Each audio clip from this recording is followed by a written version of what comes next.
Hello guys, আসসালামু আলাইকুম। কেমন আছেন আপনারা সবাই? আলহামদুলিল্লাহ ভালো আছেন, আমরাও ভালো আছি। আজকে সারাদিন আপনাদের সাথে তেমন একটা শেয়ার করতে পারিনি, কারণ স্কুলে সেই সকাল 7টা থেকে 3টা পর্যন্ত ছিলাম। তারপরে এসে খাওয়া দাওয়া করে গোসল টোসল করে ঘুমাই গেছি। এখন সন্ধ্যাবেলা রান্নাবান্না প্রায় শেষ হলো। এদিকে ঘরটাও মুছে ফেলছি, সন্ধ্যাবেলায় মুছতে হলো। এখন এরকমই টাইম ঠিক থাকবে না, স্কুলে যেহেতু যেতে হবে, টাইমের কোনো ঠিক নাই। সন্ধ্যাবেলা সব কাজই করা লাগবে। দেখতে থাকুন আমার শর্ট ব্লগটি। আপনাদের কাছে কেমন লেগেছে অবশ্যই কমেন্ট করে জানাবেন। এদিকে বাকি কাজগুলোও করে আমি মুছে ফেলেছি পুরো ঘরটায়। মেয়েকে মাদ্রাসায় দিয়ে আসা হয়েছে, ওকে আসলে তারপর রাতের স্কুলের পড়াগুলো পড়াবো।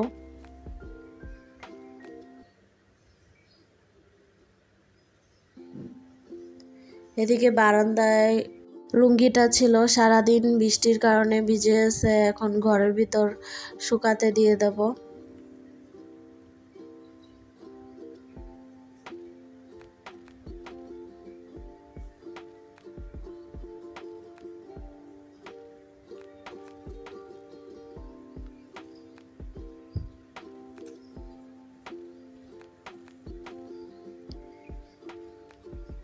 এই তো অনেকটা কাজ শেষ করে হালকা লাগতেছে।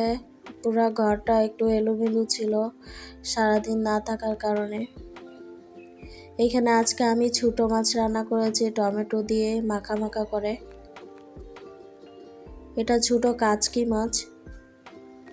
আর এখানে ট্যাংরা মাছ আলু দিয়ে ভুনা করেছি। সকালবেলা টিফিনে নিয়ে যাবে আমার হাজব্যান্ড, এজন্য। আর এখানে কাঁকরোল দিয়ে আলু দিয়ে আমি বাটা মাছ রান্না করেছি।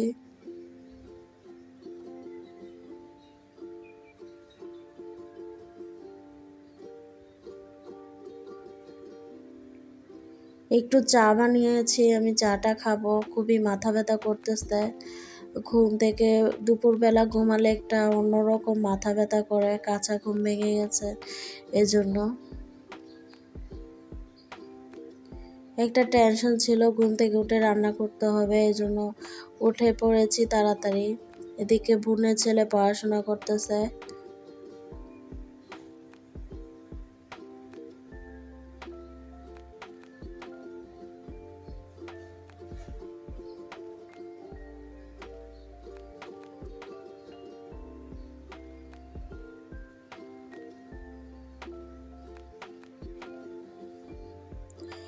আপনারা সবাই ভালো থাকবেন। আজকের মতো এই পর্যন্ত। সবাই সুস্থ থাকবেন, নিজেদের প্রতি খেয়াল রাখবেন, সবাই সবার জন্য দোয়া করবেন।